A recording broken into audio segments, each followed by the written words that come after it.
এটা এটা নিয়ে কারো দ্বিমত নেই যে এবারের যে 4.5 কোটি তরুণ ভোটার, এই ভোটাররাই এবারের নির্বাচনে বড় ফ্যাক্টর হয়ে দাঁড়াবে।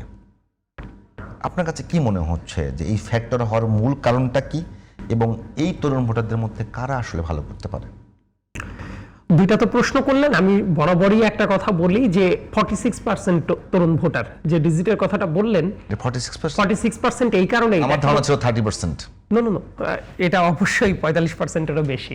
এর কারণটা কি আমি আপনাকে বলি। তরুণ ভোটার বা নতুন ভোটার বলতে অন্যান্যবার কাউন্ট হয় কেমন, যে 18 বছর থেকে 23 বছর বয়স। এবার প্রথম যারা ভোটার হয়েছে, এবার প্রথমবার ভোট দিবে এমন অনেকের বয়স আছে 35 বছর, এমন অনেকের বয়স আছে 30 বছর। সো এবার আনটেস্টেড ভোটার, যদি আপনি চিন্তা ভাবনা করেন আনটেস্টেড ভোটার হয়ে যাবে, সেটা হলো 18 থেকে শুরু করে 33 অথবা 35 বছর বয়স পর্যন্ত। অর্থাৎ এই লম্বা যে স্প্যান, এইটা বাংলাদেশের হিস্ট্রিতে প্রথমবার। যার বয়স 17 ছিল, এই 17 বছরের মধ্যে 34 হয়ে গেছে বয়স। এক্স্যাক্টলি।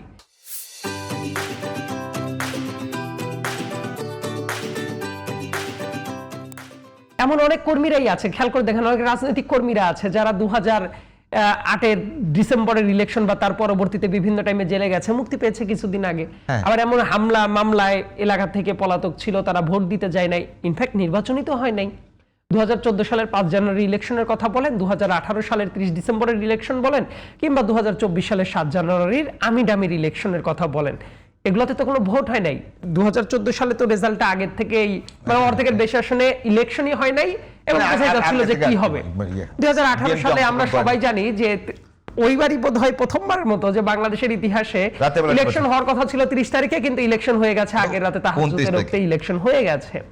আমিডামির ইলেকশন তো নির্লজ্জপনাটা আমরা নিজের চোখেই দেখলাম, যে জায়গাতে যারা স্বতন্ত্রভাবে জিতে এসেছে তারাও বলছিল যে কিভাবে কি গঠিত হবে, আমাদের নেত্রীও তৎকালীন পলাতক স্বৈরাচার।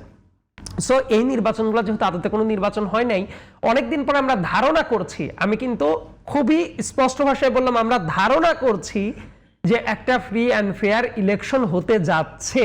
যদি সেটাই হয়, সেটাই যদি হয়, তাহলে যেটা হবে যে অবশ্যই অনেক বেশি আনটেস্টেড ভোটার আছে। সো এই আনটেস্টেড ভোটারের সংখ্যা এত পরিমাণে বেশি, এটা খুব বড় রকমের একটা ডিসাইডিং ফ্যাক্টর হয়ে যেতে পারে। এখন আপনি বলতে পারেন যে বাংলাদেশের বড় দল হিসেবে ট্রেডিশনালি চিন্তা করা হতো কাদেরকে? খুবই সিম্পল, বিএনপি আর আওয়ামী লীগই ছিল। আওয়ামী লীগ যেহেতু পলাতক স্বৈরাচার হিসেবে এখন নাই, সো বিএনপির ভেতরে এই জায়গাটা আমি বারবার করে বলি, কেউ যদি মনে করে যে বিএনপির ওভার কনফিডেন্সে ভোগা উচিত, এই ব্যাপারটা একেবারেই ভুল একটা ডিসিশন হবে। আমি দুইটা অ্যাঙ্গেল থেকে কথা বলবো। নাম্বার 1, বিএনপির অনেক কর্মী বা নেতা কেউ যদি মনে করে এই নির্বাচনে আমরা তো ফাঁকা ফিল্ডে গোল দিয়ে দিব, একেবারেই হচ্ছে না। বিএনপির বর্তমান চেয়ারম্যান তারেক রহমান সাহেব কিন্তু একটা কথা খুবই স্পষ্ট ভাষায় বলেছিলেন, এবারের ইলেকশনটা হতে যাচ্ছে সবচেয়ে কঠিন ইলেকশন। এটা উনি নিজে ফিল করছিলেন, কিন্তু এই কথাটা আমার কাছে মনে হচ্ছে যে ঠিক মতো যে তাদের দলের নেতা কর্মী এবং অন্য সবার ভেতরে যেভাবে ছড়িয়ে পড়ার কথা, সেই ব্যাপারটা এখন পর্যন্ত ছড়িয়ে পড়ে নাই। এই ভীতিটা যদি থাকতো, তাদের প্রচারের জায়গাটা, আচার আচরণের জায়গাটা, এবং ভোট মানে শুধু ভোটের দিন না, বরং প্রস্তুতি, বিভিন্ন উইংয়ে তাদের প্রস্তুতির মনোভাবটা ছড়িয়ে দেয় এবং অনেক স্ট্র্যাটেজিক ব্যাপার, সেইগুলা অনেক ভিন্ন রকম হতে পারতো। ওপর থেকে প্ল্যান ঠিকই হচ্ছে, কোনো ডাউট নেই। আপনার কাছে কি মনে হয় যে উপর থেকে যে প্ল্যানগুলো নেওয়া হচ্ছে তরুণ ভোটারদের টার্গেট করে, এবার যেহেতু একটা ধরেই নেওয়া হয় যে বড় ধরনের একটা অভ্যুত্থান হয়ে গেল তরুণদের হাতে, সেই জায়গাটাকে ধরবার জন্য বিএনপি কোনো ফেস দাঁড় করাতে পেরেছে? বিএনপি অনেক ধরনের উদ্যোগ নিচ্ছে, কথাটা সত্য, অনেক ধরনের উদ্যোগ নিচ্ছে, এমনকি জেনুইন কিছু কমিটমেন্টও আছে, শুধু পপুলিজমের চর্চায় গা ভাসানো না, যে উদ্যোগগুলা দিয়ে সত্যিকার অর্থেই পলিসি লেভেলে হিট করা যাবে। কিন্তু আমি যেটা বলার চেষ্টা করছি, সেটাকে জনগণের ভেতরে সত্যিকার অর্থে ট্রান্সলেটেড করে নিয়ে যাওয়ার জন্য যে উপায়টা, আমরা মনে ছোট ছোট আলোচনা করি। একটা বিষয় যদি বলি যে বিএনপি এমন কিছু প্রার্থী কি দাঁড় করাতে পারে যারা তরুণদের নেতৃত্ব দেবে বা তরুণদের মধ্যে ক্রেজ তৈরি করবে? কিছু কিছু জায়গায় আছে, কিছু কিছু জায়গায় আছে, তবে অনেক বেশি আরো তরুণ থাকতেও পারতেন। আমি আবার বলি, জেনজিকে যারা প্রতিনিধিত্ব করে, জেনজি যে পরিভাষায় কথা বলে, হয়তো আমরা সেই পরিভাষায় কথা বলি না, তো ওই জায়গাটা ধরবার জন্য, মানে যেন তারা মনে অজান্তেই মনে করে যে অন্তপক্ষে উনি আমাদের লোক, এরকম কাউকে কি প্রার্থী করার? হ্যাঁ, কিছু কিছু জায়গায় হয়েছে, কয়েকজন আছে, তবে এই সংখ্যাটা হয়তো আরো বাড়তেও পারতো, কিংবা হয়তো বা অন্যভাবেও চিন্তা ভাবনা করাটা হয়েছে। এটা তো অ্যাবসলিউটলি ওই পার্টির ডিসিশন, রাইট? সো আমার কাছে যেটা মনে হয় যে তরুণদেরকে আকৃষ্ট করার জন্য যে ধরনের কাজ, যে পরিকল্পনা হয়তো বা যথেষ্ট পরিমাণ নেওয়া হচ্ছে, কিন্তু আমি একটা জায়গায় এখন পর্যন্ত ঘাটতি দেখতে পাচ্ছি ফিল্ড লেভেলে। লেটসে আপনি একটা পরিকল্পনা করলেন, সেই পরিকল্পনাটা জনগণের কাছে নিয়ে যাচ্ছে কারা? ইন্ডিভিজুয়াল প্রার্থীরা, রাইট? সেই ইন্ডিভিজুয়াল প্রার্থী যারা, তারা যদি ওই পরিভাষাটা ঠিক মতো না বুঝতে পারে, তাহলে আপনার পরিকল্পনা যতই ভালো থাক, লেটসে আপনি অমুক আসনের প্রার্থী, আপনি সেই ব্যাপারটাকে ধারণ করছেন না, হয়তো আপনি এমন কথা বলছেন যেটা খুব বাজে রকমের রিয়াকশন হয়ে যাচ্ছে, আপনি খুবই মানে অধ্যত্তপনা দেখাচ্ছেন আপনার কথার মাধ্যমে, আরে না এটা গুণী না, এটা হইতে পারে না, অমুক হয় না, আমরা তো হয়েই গেছি, এই টাইপ কথাবার্তা কিন্তু এই জেনারেশনের অনেকে পছন্দ করে না। সো পরিকল্পনার ব্যাপারটাকে আমি তো এই জন্যই বলি যে জনাব তারেক রহমান সাহেব যে পরিমাণ পরিণত ব্যবহার করছেন, যে জায়গায় পরিমিত ব্যবহার, কথাবার্তা, প্রত্যেকটা জায়গায় উনি কিন্তু খুব মেপে ঝুঁকে কথাটা বলছেন, কিন্তু অনেকেই দেখবেন যে তাদের মডেলটা হওয়ার কথা ছিল কি, জনাব তারেক রহমান যেভাবে কথাটা বলছেন ওইটাই বলছে, কিন্তু অনেক জায়গায় এটার ঘাটতিটা দেখা যাচ্ছে, এটা অস্বীকার করার কোনো উপায় নেই। কিন্তু অনেক জায়গায় আবার কেউ কেউ আছেন খুব চমৎকার ভাবে সেটা প্রেজেন্টও করছেন, হয়তো উদাহরণ দিয়ে চাইলেই দেখিয়ে দেওয়া সম্ভব। তবে আমি আপনাকে যেটা কথা বলি যে তরুণদের ভোটের মনস্তত্ত্বটা না বুঝতে পারলে অনেক রেজাল্ট এত বড় এলোমেলো হয়ে যেতে পারে, তখন হয়তো ইনস্ট্যান্ট অনেকের কাছে একটা শক লেগে যেতে পারে যে এটাও কি হওয়ার কথা ছিল। কিন্তু আমার কাছে যেটা মনে হয় যে অনেক জায়গায় যে দোষ ত্রুটিগুলো আছে সেগুলা কিভাবে কাটিয়ে ওঠা যায় সেই ব্যাপারটা ডিল করা দরকার। আবার ভোটিং মানে মনস্তত্ত্বটা কিন্তু খুব গুরুত্বপূর্ণ। মানুষ অনেক আগে থেকে অনেকে ফিক্স করে রাখে যে এই জায়গাতে ভোট দিব, এই জায়গাতে দিব না, রাইট? কিন্তু এবার আবার এই সুইং ভোটারের সংখ্যা অত্যধিক রকমের বেশি। মূলত একটা ইলেকশনে একটা খেয়াল করে দেখেন, একটা দলের ভোট ব্যাংক, যেটা ভোট ব্যাংকটা কিন্তু মোটামুটি বোঝা যায় যে কোন দলের কোন ভোট ব্যাংক আছে, ওটা যদি পৃথিবী উল্টেও যায় তারপরে তারা ভোট দিবেই।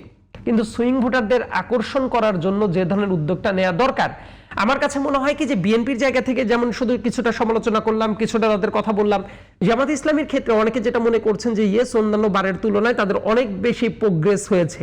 এই প্রোগ্রেসটা আসলে হয়েছে কি হয় নাই সেটা তো আসলে ভোটের মাঠেই দেখা যাবে। তবে তারাও কিন্তু তাদের প্রচলিত ট্রেন্ডের বাইরে গিয়ে অনেক চেষ্টাটা করছে। না, জামাত ইসলামের বিষয়টা আমি একটু আপনাকে যদি বলতে চাই যে প্রশ্ন আকারে, যেমন বিএনপি অনেকগুলো কর্মসূচি দেখাচ্ছে, তরুণদের জন্য কি করবে, কৃষকদের জন্য কি করবে, অবশ্যই অনেকগুলো পলিসি, ফিক্সড পলিসি নেওয়া হয়েছে, পলিসিগুলো নিয়ে যাওয়া হচ্ছে তাদের কাছে, পলিসি ড্রিভেন পলিটিক্স করার চেষ্টা করা হচ্ছে। নির্বাচন কি মানে ভালো কিছু কল্যাণ রাষ্ট্র প্রতিষ্ঠা করার জন্য বা মানুষের কল্যাণ করবার জন্য কার কি প্রপোজাল আছে সেটা উপস্থাপন করে, নাকি শুধুমাত্র একটা আগে যেরকম হতো যে শুধুমাত্র একটা ন্যারেটিভের উপর নির্বাচন হতো, এবারও কি সেই রকমই হবে? না, সেটা আমি দেখতে চাই না, আমিও দেখতে চাই না, অন্য কারো দেখতে চাওয়া উচিত না। শুধুমাত্র আপনি মুখ দিয়ে মুখস্থ কথা বলে ফেললেন, অমক করব তমক করব, আপনার প্রচারণার মাধ্যমে শুধু অমককে নিন্দা করানো। সত্যিকার অর্থে মানুষের সামনে একটা ক্লিয়ার কাট ভিশন দেখানো দরকার যে আমরা গেলে এইটা এটা এটা করব, এটা এটা হওয়া উচিত। কারণ এই আশা শুধুমাত্র নিষ্ফলা চাষের মাঠের মতো আপনি বলে দিলেন এইটা হবে এইটা হবে, তার কোনো আসলে মানে প্র্যাকটিক্যালিটি নাই, এই ধরনের প্রমিস করা উচিত না। এবং সত্যিকার অর্থে পলিটিক্সটাকে পলিসি ড্রিভেন পলিটিক্সটা বাড়ানো উচিত যে এই ক্ষেত্রে পলিসিটা হবে, লেটসে কর্মসংস্থানের ব্যবস্থা এইভাবে হবে, লেটসে যে বাংলাদেশের শিক্ষার ক্ষেত্রে এই কাজটা করা হবে, অর্থনীতি বা বিনিয়োগ আনার জন্য এই কাজ করা হবে, হেলথ খাতে এইটা করা হবে। দুর্নীতি আপনি মুখে শুধু বললেন যে আমরা আসার পরে দুর্নীতি কমিয়ে ফেলবো, ইটস নট এনাফ। প্ল্যানটা কি? দুর্নীতি কমাবো কিভাবে? এক্স্যাক্টলি, আমি ওইটাই বলছি দুর্নীতি শেষ করা যাবে যে আপনি এই মুখস্থ কথা দিয়েও করতে পারবেন না। আপনার জন্য যেটা জরুরি যে সেটা করার জন্য প্রাতিষ্ঠানিক কি কি সংস্কার আনলেন সেই ব্যাপারটা একেবারে রোডম্যাপ আকারে ক্লিয়ার করা, যাতে করে একজন মানুষ বুঝতে পারে যে আসলে এটা হবে। আপনি শুধু বললেন যে কৃষকের উন্নতি করব, দিস ইজ নট এনাফ। আপনার বলতে হবে যে কৃষকের উন্নয়নের জন্য আপনি এই পলিসি নিচ্ছেন, যে হয়তো বা তাদের লোন ফ্যাসিলিটিটা বাড়াচ্ছেন, তার বিক্রয় কেন্দ্রের জায়গাটা সহজ করছেন, অথবা তার যখন আইডল টাইমে কৃষকটা দেখবেন বসে থাকে ওই টাইমে তার বিকল্প ব্যবস্থাটা কি হচ্ছে, একজন কৃষকের জন্য ভর্তুকিটা কেমন হচ্ছে। যখন আপনি এই টোটাল পলিসিটা নিয়ে যাবেন তখন কিন্তু কেউ আশান্বিত হতেই পারে যে না আমাদের জন্য নতুন কিছু এসছে। বাট এই পলিসিটা বাদ দিয়ে আপনি শুধু মুখস্থ কথা বলবেন, আমার কাছে মনে হয় না যে সেটা খুব গুরুত্বপূর্ণ কোনো কিছু হবে। এবং সেটাতে ইভেন যদি ভোটও কেউ আনতে পারে, কিন্তু ভোটে জেতা মানেই তো শেষ কথা না, তারপরের বাংলাদেশে টিকে থাকাটা আরো বড় চ্যালেঞ্জিং হবে, বড় বিষয়।